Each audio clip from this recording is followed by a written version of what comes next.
welcome back in my video. So today's we are going to start a new chapter from the class 7 and it is environment. So environment क्या है बच्चे, किसको हम environment कहेंगे? हमारे आसपास हमारी सराउंडिंग में जो भी चीजें हैं उन सबको इंक्लूड करके या फिर सब total of the surrounding things हम उसको एनवायरनमेंट कहेंगे कि हमारे आसपास जो भी चीज़ें हैं ना, किसी भी एक लिविंग ऑर्गेनिज्म के आसपास इसको उसको जो भी नॉन लिविंग थिंग्स हैं वो सब एक एनवायरनमेंट का पार्ट है, चाहे वो वॉल्स हैं, चाहे वो प्लांट्स हैं, चाहे वो फर्नीचर है, वो सब एनवायरनमेंट का पार्ट है। सो अगर डेफिनेशन की बात करें हम तो the sum total of all condition prevail in our surrounding, की वो सारी कंडीशन जो हमारी सराउंडिंग में प्रिवेल हैं, हमारे आसपास हैं, सराउंडिंग में हैं, इंक्लूडिंग वन और मोर इकोसिस्टम, उसमें एक से ज़्यादा इकोसिस्टम इंक्लूड हो सकते हैं, उन सबको हम क्या कहेंगे? उस सबको हम कहेंगे अवर एनवायरनमेंट। वो हमारा एनवायरनमेंट है। तो हमारे आसपास की जो भी चीज़ें हैं ना, वो सब हमारे एनवायरनमेंट का पार्ट है, चाहे वो कोई भी चीज़ें हैं, वो सब हमारे एनवायरनमेंट का पार्ट है। तो आई बात समझ में बच्चा कि एनवायरनमेंट क्या है। बात करें कंपोनेंट की, जो एनवायरनमेंट के कंपोनेंट्स हैं, कारक क्या है कि वो कौन से इंपॉर्टेंट कारक हैं, कंपोनेंट हैं। So there are two types of component of the environment and these are natural component and human component. Natural component की बात करें तो जो नेचुरल कंपोनेंट है ना बच्चा, वो दो टाइप्स के होते हैं, बायोटिक और अबायोटिक। बायोटिक का मतलब होता है all living beings and abiotic का मतलब non living beings. And human component की बात करें तो ह्यूमन कंपोनेंट में society and man made structure को इंक्लूड करते हैं। सोसाइटी में क्या है?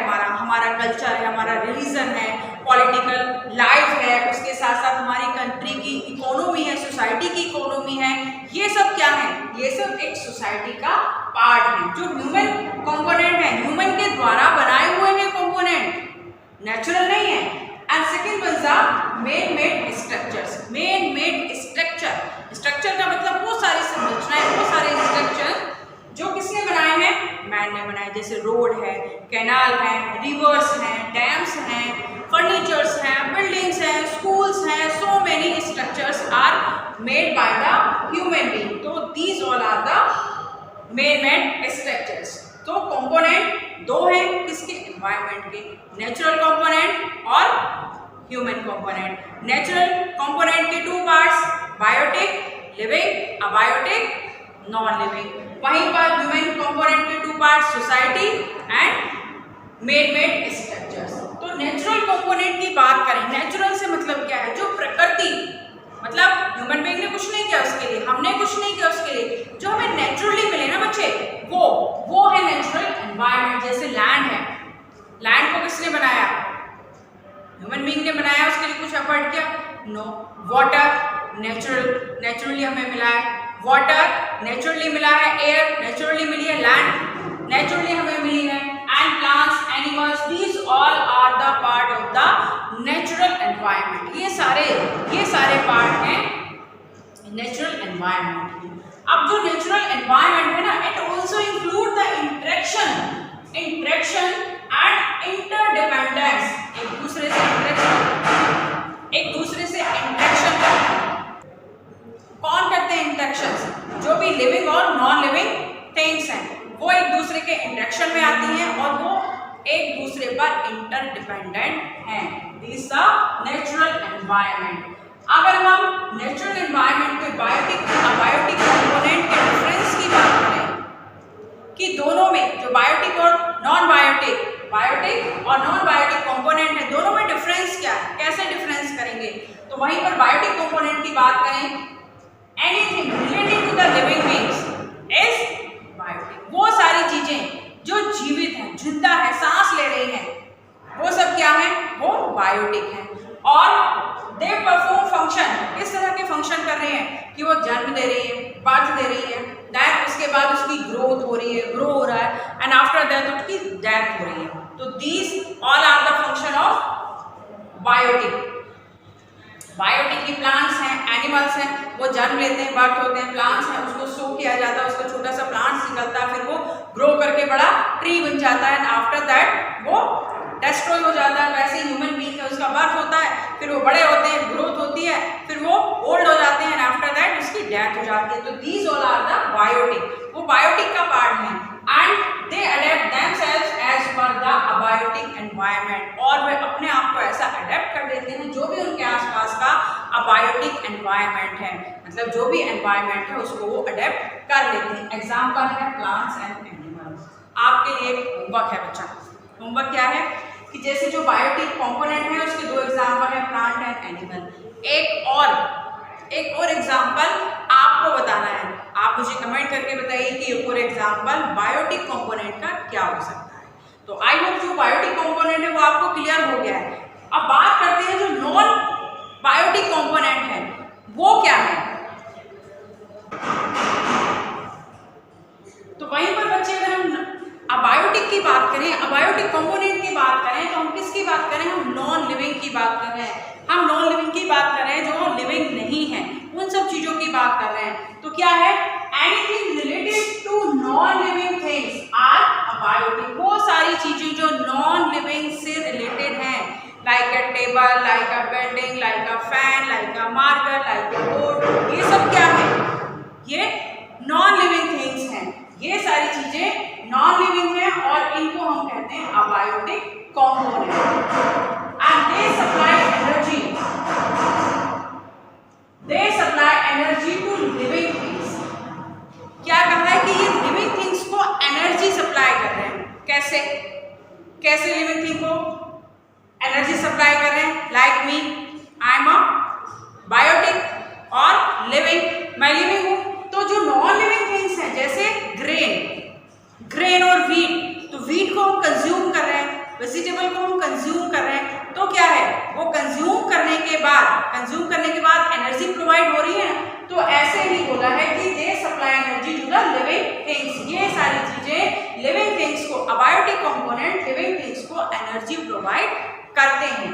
And they make the environment of living things, और ये एनवायरनमेंट को लिविंग थिंग्स के लायक बनाते हैं, रहने लायक बनाते हैं, उसको लाइफ सपोर्टिंग एनवायरनमेंट बनाते हैं। जैसे सनलाइट, वाटर, सॉइल, ये सारे क्या हैं, नॉन लिविंग कंपोनेंट हैं, नॉन लिविंग कंपोनेंट हैं। लेकिन क्या इन सब चीजों के बिना सरवाइव करना इजी है?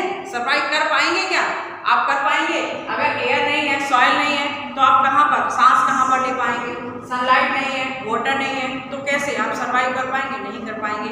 ये है तो नॉन लिविंग, लेकिन ये सपोर्ट किसको कर रहे हैं? लिविंग थिंग्स को सपोर्ट कर रहे हैं। तो this are the difference between biotic and abiotic component. I hope दोनों में डिफरेंस आपको क्लियर हो गया है। बोलो यस, ओके। बात करते हैं नेचुरल एनवायरनमेंट को, अलग अलग जो उसके रिलेम्स है, अलग अलग जो लेयर्स है या फिर उसके अलग अलग पार्ट्स में उसको डिवाइड कर दिया है। किसको? जो नेचुरल एनवायरनमेंट है। Natural environment consist of 3 real, कौन कौन सी है? लिथोस्फीयर का मतलब होता है लैंड, रॉक्स जहां पर हम खड़े हुए हैं, लैंड, उसको हम बोलते हैं lithosphere. Second is the hydrosphere. Hydrosphere it relate to the water bodies. जितनी भी वाटर बॉडीज हैं वो किस में आएंगी? वो हाइड्रोस्फीयर में आएंगी। वहीं पर बात करें थर्ड, तो it is atmosphere. Atmosphere it is air की बात कर रहे हैं हम। तो इन तीनों को हम वन बाय वन अलग अलग हम इसको पढ़ेंगे अच्छे से कि लिथोस्फीयर क्या है, हाइड्रोस्फीयर क्या है और एटमॉस्फेयर क्या है, और इन तीनों के कॉम्बिनेशन से क्या फॉर्म होता है, इन तीनों के कॉम्बिनेशन से क्या बनता है, वो भी हम अभी पढ़ेंगे। तो फर्स्ट लिथोस्फीयर। लिथोस्फीयर को देख लीजिए। तो लिथोस्फीयर क्या है? Lithosphere it means the land. Lithosphere it means the land. तो it is the solid crust. Solid crust क्या है? जिस पर हम खड़े हुए हैं, यही तो है ना, uppermost layer of the earth, it is known as the crust. तो it is solid crust of the hard top layer of the earth. Earth का सबसे ऊपर की जो अपर मोस्ट लेयर है जिसको क्रस्ट कहते हैं, और वो क्या है? हार्ड टॉप लेयर है। वही हमारा लिथोस्फीयर है, वही हमारा लैंड है। And it is made up of rock and minerals. किससे बना हुआ है? रॉक्स और मिनरल से बना हुआ है। एंड उसके अंदर क्या है, रॉक्स हैं और मिनरल्स हैं, और वो एक कवर्ड है किससे, एक थिन लेयर ऑफ सॉइल से, मिट्टी की एक थिन लेयर से वो कवर्ड है। And it consist of landform such as, अलग अलग तरह के लैंडफॉर्म वहां पर पाए जाते हैं, कहां पर, लिथोस्फीयर में। लिथोस्फीयर इट मींस लैंड, कैसे, mountains, plateaus, plains, valleys, like this. ये क्या है, क्या है ये, यस बिल्कुल सही, ये माउंटेन्स हैं। और ये क्या है बच्चे, बिल्कुल सही, ये क्या है, ये प्लेट्यूज हैं। और ये प्लेट्यूज हैं, ये माउंटेन हो गया। और ये क्या है, ये प्लेन्स, ये प्लेन्स हैं, प्लेन एरिया है, मैदान है। एंड द वैलीज, वैलीज क्या है, ये माउंटेन है, और यहाँ पर ये क्या है, ये है वैली। तो ये सारी जो लैंडफॉर्म है कहाँ पर पाए जाते हैं, लैंड पर पाए जाते हैं, लिथोस्फीयर में पाए जाते हैं सारे landforms. And it is a domain that provide us forest, और ये हमें क्या प्रोवाइड कर रहा है, लिथोस्फीयर में प्रोवाइड करता है land, forest, grassland for grazing. Grassland कहाँ होंगे, लैंड पर होंगे ना, ग्रेजिंग फॉर द एनिमल्स, की जहाँ पर एनिमल्स ग्रेजिंग करेंगे, चरागाह। लैंड फॉर एग्रीकल्चर, कल्टीवेशन कहाँ पर होगा, फसलें कहाँ ग्रो करेंगी, वो लैंड प्रोवाइड करते हैं। एंड ह्यूमन सेटलमेंट, और ह्यूमन सेटलमेंट मतलब घर, जो ह्यूमन बीइंग्स के घर हैं वो कहाँ पर है, वो भी लिथोस्फीयर में है। And it is a source of vegetable and mineral wealth, और ये किसका सोर्स है, जो भी मिनरल्स हैं वो सब हम कहाँ से लेते हैं, लिथोस्फीयर से लेते हैं, रॉक से मिलते हैं हमें। तो this is all about the lithosphere. Lithosphere क्या है, इट इज क्लियर। सेकंड क्या है हमारा, हाइड्रोस्फीयर। तो अब हाइड्रोस्फीयर को देखते हैं कि हाइड्रोस्फीयर क्या है। Now the hydrosphere, it means water bodies, जो भी वाटर बॉडीज हैं वो सब किसमें इंक्लूड है, हाइड्रोस्फीयर में। And the hydrosphere is the domains of water. इसका मतलब, हाइड्रोस्फीयर का मतलब है कि हम वाटर की बात कर रहे हैं, वाटर बॉडीज की बात कर रहे हैं, जहां पर वाटर का डोमेन्स है उसको हम हाइड्रोस्फीयर कहेंगे। And it comprises various source of water, और जिसमें इंक्लूड करते हैं बहुत सारे जो भी वाटर के सोर्सेज हैं, like that different type of water bodies like rivers, lake, canals, seas, oceans, ponds, lakes. These all are the different types of hydrosphere. Hydrosphere में बहुत सारी water bodies include हो जाती हैं, चाहे वो rivers है, canal है, lake है, ponds है, ocean है, sea है, whatever वो सब include है hydrosphere में। And it is essential for the living organism. और ये किसके लिए एसेंशियल है, जो भी लिविंग ऑर्गेनिज्म है, जो भी बायोटिक कंपोनेंट है, उन सब के लिए एसेंशियल है कि जो भी लिविंग हो वो वाटर के बिना नहीं सर्वाइव कर सकते हैं। बात करें ह्यूमन बीइंग की, तो ह्यूमन बिना वाटर के बिना सर्वाइव कर सकता है, no, definitely not. And plants water के बिना सर्वाइव कर पाएंगे, नो। अगर एक दिन इतनी गर्मी हो रही है अभी, अगर उसमें एक दिन पानी नहीं डालो तो क्या होंगे, वो क्या होंगे, लटक जाएंगे। तो पानी सभी के लिए, जो भी लिविंग ऑर्गेनिज्म है उन सब के लिए बहुत ज़्यादा इम्पोर्टेंट है। बात की हमने हाइड्रोस्फीयर की, अभी हम बात कर लेते हैं किसकी, एटमॉस्फेयर। एटमॉस्फेयर क्या है, एक जो हमारे आसपास एयर है, हमारे जो आसपास सराउंडिंग एयर है वो सब क्या है, वो एटमॉस्फेयर है। A thin layer of air, एक थिन लेयर है एयर की, सराउंडेड द अर्थ, जो सराउंडेड अर्थ, जो एक अर्थ को एक कंबल की तरह लपेटे हुए हैं, ब्लैंकेट बोल सकते हैं उसको, ब्लैंकेट अर्थ, जो एक एयर का ब्लैंकेट है और उसने पूरी अर्थ को कवर किया हुआ है, घेरे हुआ है। इवन अस, और सिर्फ अर्थ नहीं, अर्थ के ऊपर हम हैं तो हमारे ऊपर भी उसका क्या है, इफेक्ट है कि हमारे सराउंडिंग भी एटमॉस्फेयर है, एयर है। एटमॉस्फेयर में हम बात कर रहे हैं एयर की। तो एटमॉस्फेयर में जो एयर है वो क्या है, it consist of number of gases, बहुत सारे अलग अलग गैसेस, जैसे नाइट्रोजन है, सबसे ज़्यादा जो परसेंटेज है एटमॉस्फेयर में गैसेस का वो नाइट्रोजन है, देन ऑक्सीजन है, देन कार्बन डाइऑक्साइड है, एंड अदर गैसेस बहुत सारी अदर गैसेस भी हैं जिनका बहुत ही स्मॉल परसेंटेज है। सबसे ज़्यादा नाइट्रोजन है, फिर उसके बाद ऑक्सीजन है, देन कार्बन डाइऑक्साइड है एंड देन अदर गैसेस है। और इन सबके साथ साथ बहुत सारे डस्ट पार्टिकल। कभी आपने देखा है कि आपके रूम में, घर में कहीं से एक लाइट की बीम आ रही होती है और उसमें बहुत सारे पार्टिकल आपको डांस करते हुए नजर आते हैं? देखा है कभी ने? एक्सपीरियंस किया है? अगर किया है तो मुझे बताइए कि यस मैम हमने एक्सपीरियंस किया है। तो वो जो डस्ट पार्टिकल आपको डांस करते हुए दिखाई देते हैं वो सब कहाँ है? वो हमें नेक्ड आई से दिखाई नहीं देते, हमें दिखाई नहीं देते।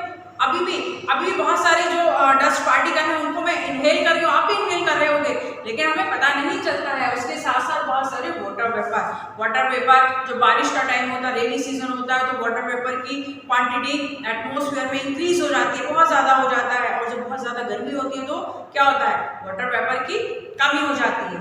And the change in the atmosphere provide a change in the weather as well as the climate. क्या कहा है कि अगर वेदर में चेंज होता है तो क्या होगा?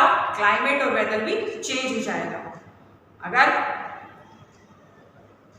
एटमॉस्फेयर हॉट है, गर्मी है, तो क्या होगा? समर सीजन होगा। और अगर एटमॉस्फेयर में क्या है? ठंड है, कूल है, तो क्या होगा? एटमॉस्फेयर क्लाइमेट कैसी होगी? हमारी कूल क्लाइमेट होगी। तो जैसे जैसे एटमॉस्फेयर चेंज होता है वैसे वैसे हमारी वेदर और क्लाइमेट भी चेंज हो जाती है। क्लाइमेट क्या होती है? जो एक लंबे टाइम तक चलने वाला वेदर कंडीशन है। और वेदर जो डे टू डे फिनोमिना है कि वो आज भी बदल सकता है, एक दिन में 4 बार भी बदल सकता है और दिन में 2 बार भी बदल सकता है और 8 दिन में भी चेंज हो सकता है कि सुबह में बारिश थी, फिर धूप हो गई, फिर क्लाउड्स हो गए। वो क्या है? वो वेदर है। और क्लाइमेट क्या है कि समर सीजन है तो समर सीजन वो 4 महीने तक ही चलेगा। रेनी सीजन है तो वो 4 महीने तक चलेगा। जो विंटर सीजन है तो वो 4 महीने तक ही चलेगा, वो है climate. Then the gravitational force of the earth and the atmosphere around us।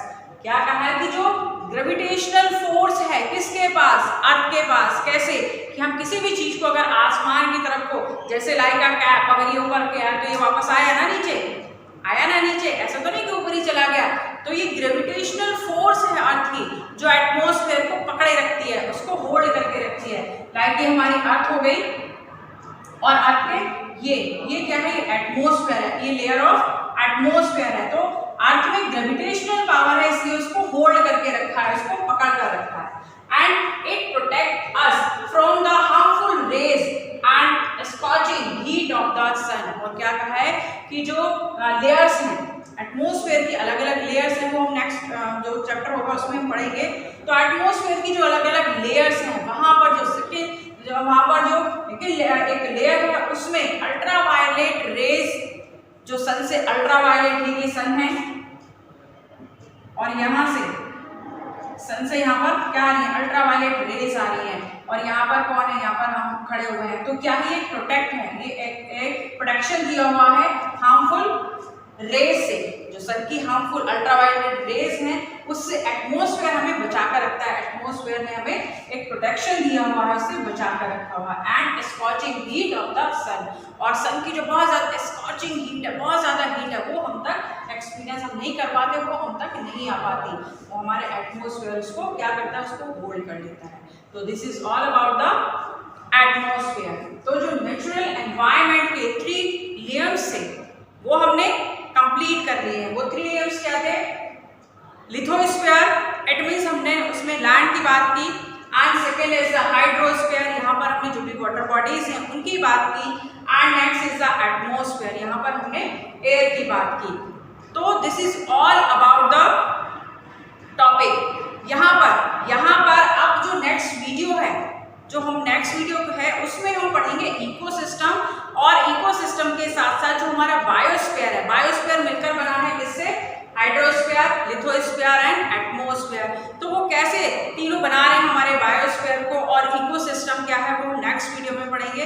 तो this is all about the video. मिलते हैं नेक्स्ट वीडियो में। Till then thank you very much and watch my video and revise the topic.